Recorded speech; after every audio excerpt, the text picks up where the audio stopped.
3 years ago, I received the email that changed everything. I remember staring at my computer screen, my hands shaking as I read the words, "Congratulations on your promotion to Senior Marketing Director." The salary figure made me gasp out loud in my tiny cubicle. It was nearly double what I had been making. My name is Rachel, and until that promotion, I'd been scraping by like most people my age, paying off student loans, sharing an apartment with a roommate, and carefully budgeting for occasional dinners out with friends. I grew up in a middle-class family in Ohio with my parents, Tom and Linda, and my older sister Kate, who's married to David. They have 2 kids, Emma and Jack. I called my mom immediately after getting the news. That weekend at my parents' modest 2-story home where I grew up, the atmosphere was electric.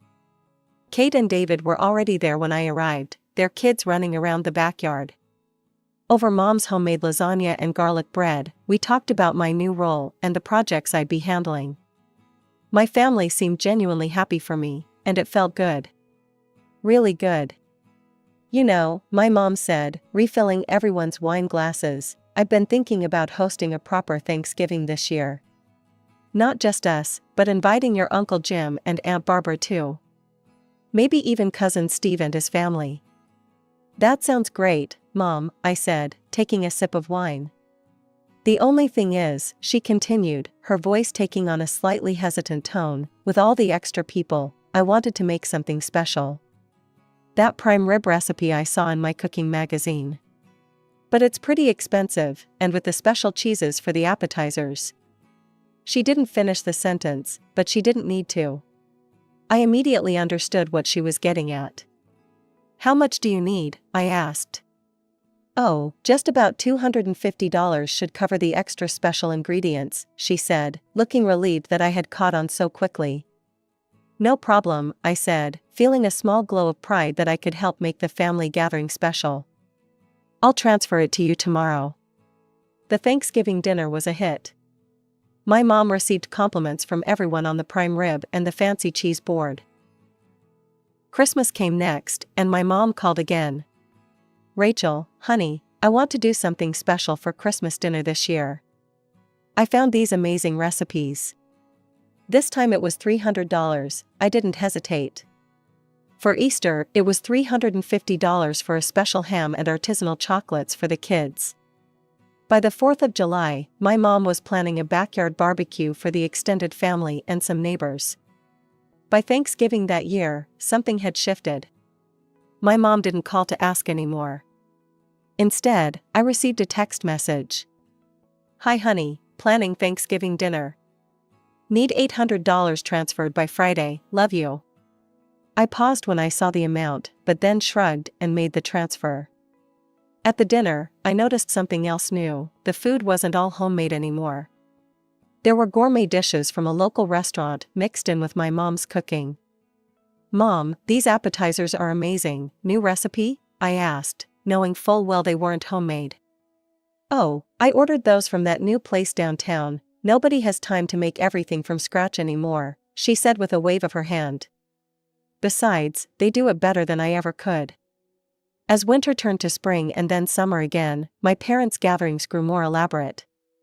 The guest lists expanded, the food became more expensive, and my mom cooked less and less. The texts about money became more frequent and more direct. By the time the following Thanksgiving approached, I had grown used to these demands, though they sometimes left me with a sinking feeling in my stomach. I had bought a new car and moved into a nicer apartment by myself, but between those expenses and my family's frequent celebrations, my savings weren't growing as quickly as they should have been with my new salary. 3 weeks before Thanksgiving, I drove to my parents' house for dinner. Kate, David, and their kids were already there when I arrived. After hugs and catching up, we sat down to eat. "So," my mom said, serving the store-bought mashed potatoes, "for Thanksgiving this year, we're going all out. I want to invite the whole family, Uncle Jim and Aunt Barbara, all the cousins, even Great Aunt Mildred." "Sounds nice," I said, helping myself to green beans. "Kate and I have been planning the menu," Mom continued. "We're going to order everything from that new upscale catering place. They do a beautiful presentation." We've calculated all the expenses, Kate added. It's going to be about $3,000 total. I nearly choked on my green beans. $3,000, I repeated, sure I had misheard. Yes, my mom said matter-of-factly, as if we were discussing $30, not $3,000. And I invited cousin Steve and his family to come stay with us, but they can't afford the train tickets. I told them you'd cover their travel expenses both ways. That's another $1,000, Kate supplied helpfully. So $4,000 total, my mom concluded, smiling at me as if she'd just asked me to pick up milk on the way home. I'm not paying $4,000 for Thanksgiving, I said, my voice coming out stronger than I expected. The looks of shock around the table might have been comical if they weren't directed at me. Kate put her fork down slowly. Rachel, you always pay for the holidays, that's how we do things now. Don't be difficult, Rachel, my mom said, her tone hardening. I've already promised Steve we'd cover his tickets. I've made the reservation at the restaurant.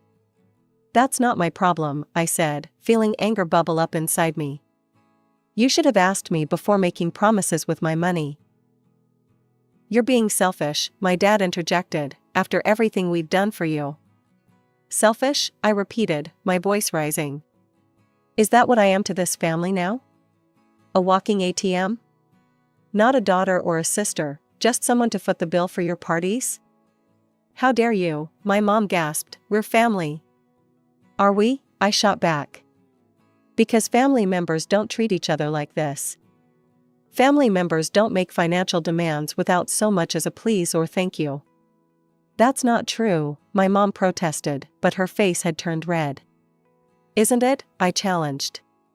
When was the last time any of you asked how I was doing? If I was happy at work? If I had any goals or dreams I was saving for?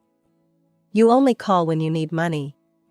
There was a moment of tense silence, broken only by the sound of my niece and nephew playing in the next room, oblivious to the adult drama unfolding at the dinner table. Finally, my mother spoke, her voice ice cold. Well, if that's how you feel, then perhaps you shouldn't come to family gatherings anymore. I looked around the table.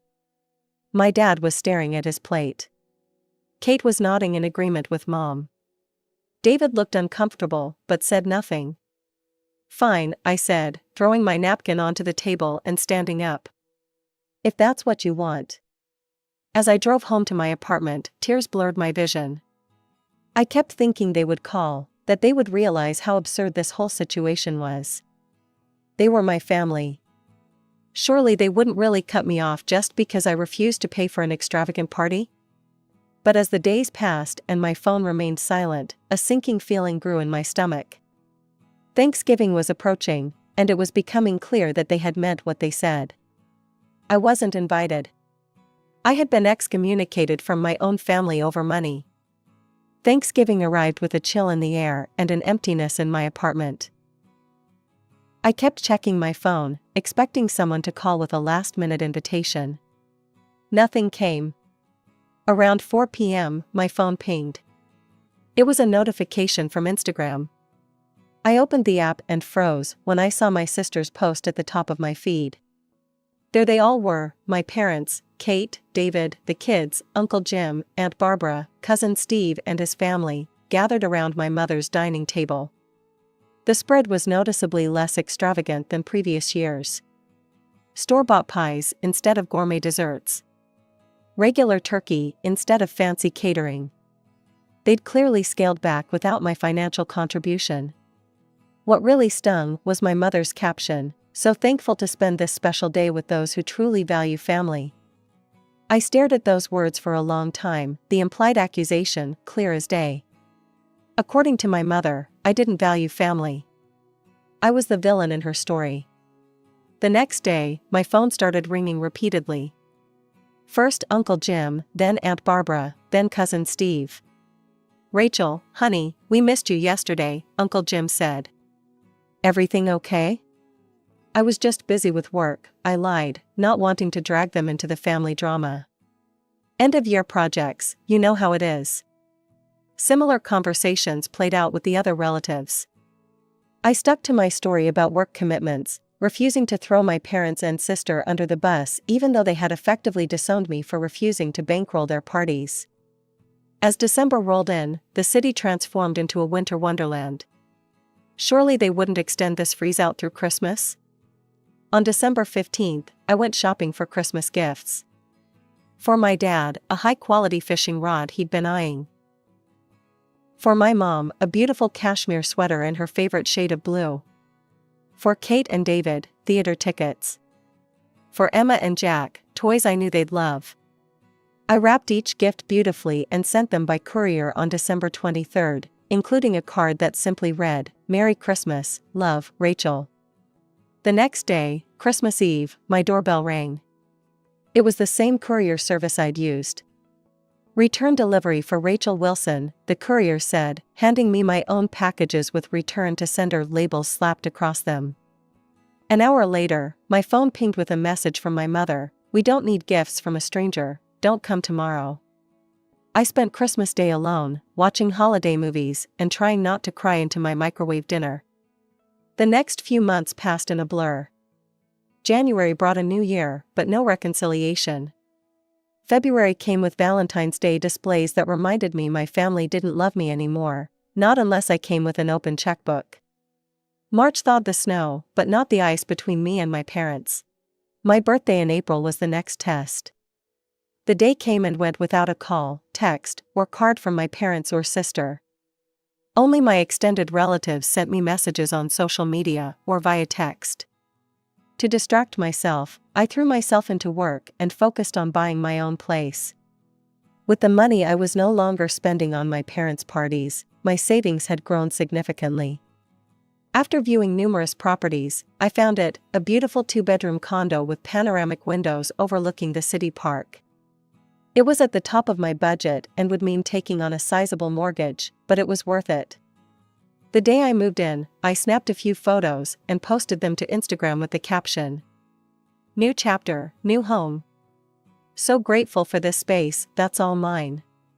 Housewarming party in 2 weeks, friends and family welcome." The post was immediately flooded with likes and congratulatory comments. Friends asking details about the housewarming party. Relatives expressing excitement about seeing the place. The very next morning, my phone rang with a number I hadn't seen in nearly 6 months, "Mom." "Hello?" I answered, trying to keep my voice neutral. "Rachel," my mother's voice was crisp, "I saw your post about the new apartment. Why didn't you tell us you were buying property?" I almost laughed at the audacity. "Are you serious? You haven't spoken to me in 6 months, you returned my Christmas gifts, you called me a stranger. And you're upset I didn't consult you about my real estate decisions?" "Don't be dramatic, Rachel," she said dismissively. That was all just nonsense. Water under the bridge. "It wasn't nonsense to me," I said, my voice hardening. "You cut me out of the family because I wouldn't pay for your party." "That's ancient history," she said. "Your father, sister, and I will come by this weekend to see the new place." It wasn't a request. It was a statement, just like her demands for money had been. "No," I said firmly, "you're not invited." There was a shocked silence on the other end of the line. "You have no right," she exploded. "Is this how you treat your mother? After everything I've done for you?" "This is how I treat people who only value me for my bank account," I replied, surprised at how calm I felt. "I'm not interested in rekindling a relationship where I'm just an ATM. You ungrateful little." I hung up before she could finish the sentence. The 2 weeks leading up to my housewarming party flew by. I spent my evenings unpacking boxes and transforming the condo into my home. Every decision was mine alone, and there was something liberating about creating a space that reflected just me. On housewarming day, everything was ready by 2 p.m., and the first guests began to arrive. Uncle Jim and Aunt Barbara were among the earliest. "Rachel, this place is simply beautiful," Aunt Barbara gushed, hugging me tightly. "I'm so proud of you." The party was in full swing by 4 p.m. My condo was filled with laughter, music, and conversations. I was in the kitchen refilling the ice bucket when the doorbell rang. Assuming it was the food delivery, I went to answer it without checking the peephole. The moment I opened the door, my stomach dropped. Standing in the hallway were my parents and Kate. Before I could say anything, my mother stepped forward, pushing past me into my condo. "Sorry we're late," she announced loudly, as if she'd been invited. "Traffic was terrible." My father followed with a mumbled, "Hey, Ratch," avoiding eye contact. Kate hesitated at the threshold. "You have a really nice place," she said quietly, holding out a wine bottle like a peace offering.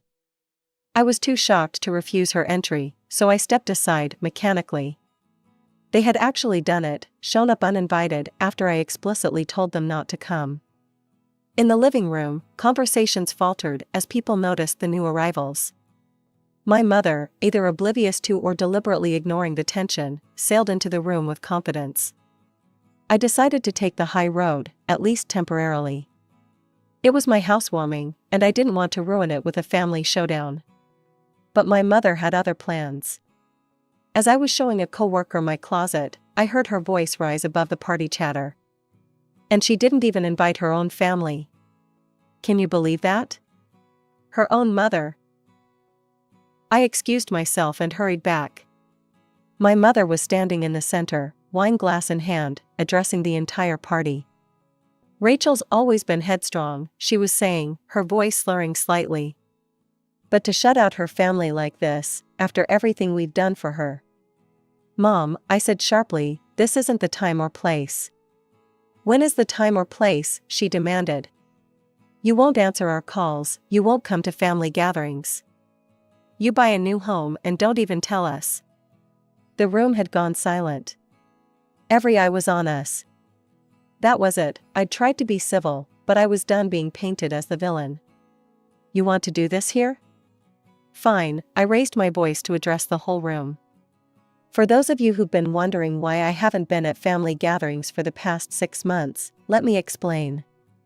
I laid it all out, how my parents had started asking for money after my promotion, how the requests had turned into demands, how they'd planned a $4,000 Thanksgiving without consulting me, and then cut me off when I refused to pay for it. "They didn't invite me to Thanksgiving or Christmas," I continued. "They returned my Christmas gifts. My mother texted me saying, 'We don't need gifts from a stranger.' And now they show up uninvited and act like I'm the one who abandoned the family?" My mother's face had turned crimson. "That's not how it happened," she spluttered. "Rachel's exaggerating, we just wanted her to contribute." "Linda," Uncle Jim interrupted, his voice stern, "stop. I was at Thanksgiving, remember? I thought it was odd that Rachel wasn't there. You told everyone she was too busy with work to attend." "And Christmas," Aunt Barbara added. "You said the same thing then." One by one, my relatives recalled moments when they'd asked about my absence and been given misleading answers. My mother's face grew redder with each comment. Finally, Kate spoke up, "We were just annoyed that Rachel wouldn't help with Thanksgiving." "Help?" I repeated incredulously. "You wanted me to pay $4,000. That's not helping, that's funding the entire event." My mother grabbed my father's arm. "We're leaving, I won't stand here and be humiliated in front of everyone." "You did that to yourself, Mom," I said quietly. Without another word, they left my condo. After they left, the party atmosphere was subdued. Uncle Jim came over and put his arm around my shoulders. "I'm sorry about that, Rachel. I had no idea things had gotten so bad." "It's not your fault," I said, suddenly feeling exhausted. "Still, families shouldn't treat each other that way," he said firmly. By 8 p.m., most guests had left. My friends Sarah and Megan stayed to help clean up. "Well," Sarah said as she gathered empty cups, "that was certainly a memorable housewarming." I laughed despite myself, not exactly how I pictured it. "You okay?" Megan asked, studying my face. "Actually, yes. It needed to be said. I'm just sorry it happened in front of everyone." "Don't be," Sarah said fiercely. "They deserve to be called out. Using you as an ATM, then pretending you abandoned them? That's some next-level manipulation." After they left, I sat alone on my new couch. My phone buzzed with a text from Uncle Jim. "Proud of you, kiddo. Not just for the new place, but for standing up for yourself. That took guts. Let me know if you need anything." I felt tears prick my eyes as I typed back a simple, "Thank you." Despite the drama, I didn't regret what had happened. For months, I'd been carrying the burden of my family's rejection, questioning whether I'd been selfish. Now, the truth was out in the open. I wasn't the villain in this story, and I wasn't alone. I went to bed that night feeling lighter than I had in months. Whatever happened next with my family, I knew I could handle it.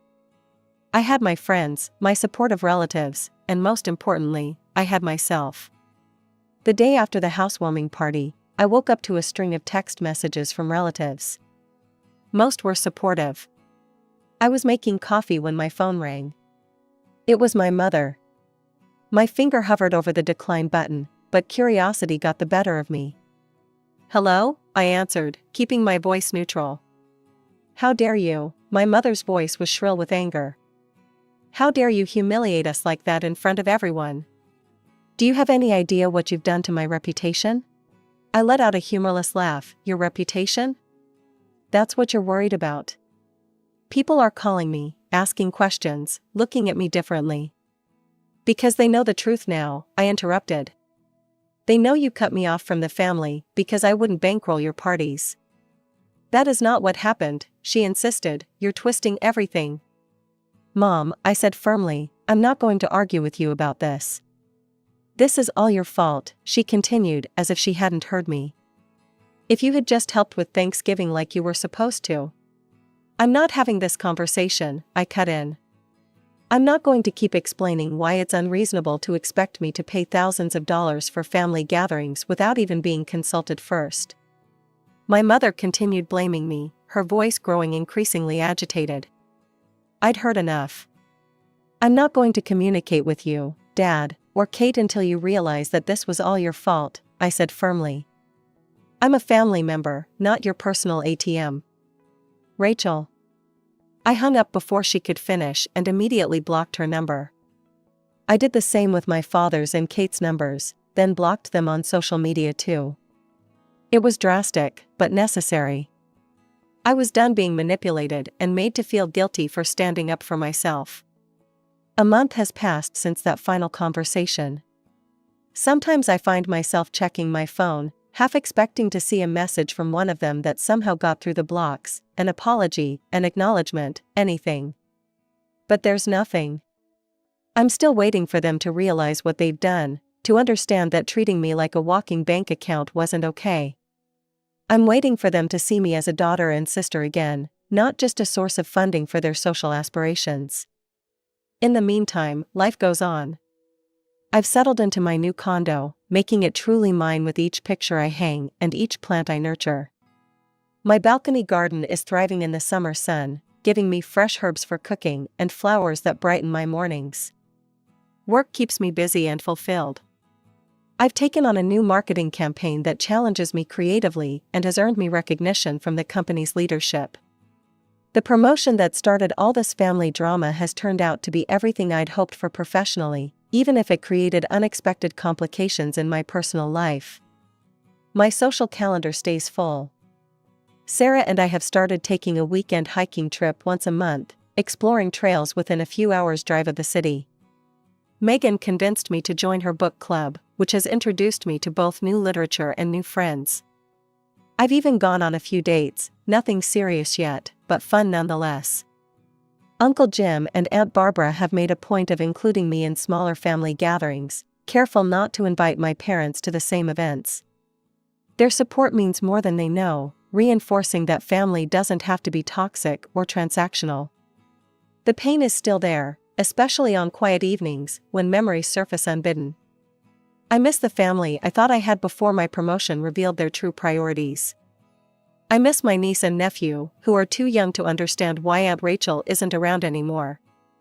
But the sharp, raw hurt has dulled to a manageable ache. I no longer cry when I see Facebook photos of family events I wasn't invited to. I no longer rehearse arguments in my head, thinking of all the things I should have said. I've made peace with my decision to enforce boundaries, even when those boundaries meant cutting off people I love. Some nights, sitting by my panoramic windows watching the city lights, I wonder if they'll ever come around.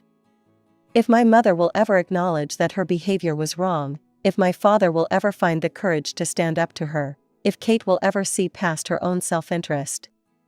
I hope they will. Despite everything, they're still my family. But I'm no longer putting my life on hold waiting for their approval or acceptance. I know my worth now, and it's not measured in dollar signs or how much I'm willing to spend to maintain appearances.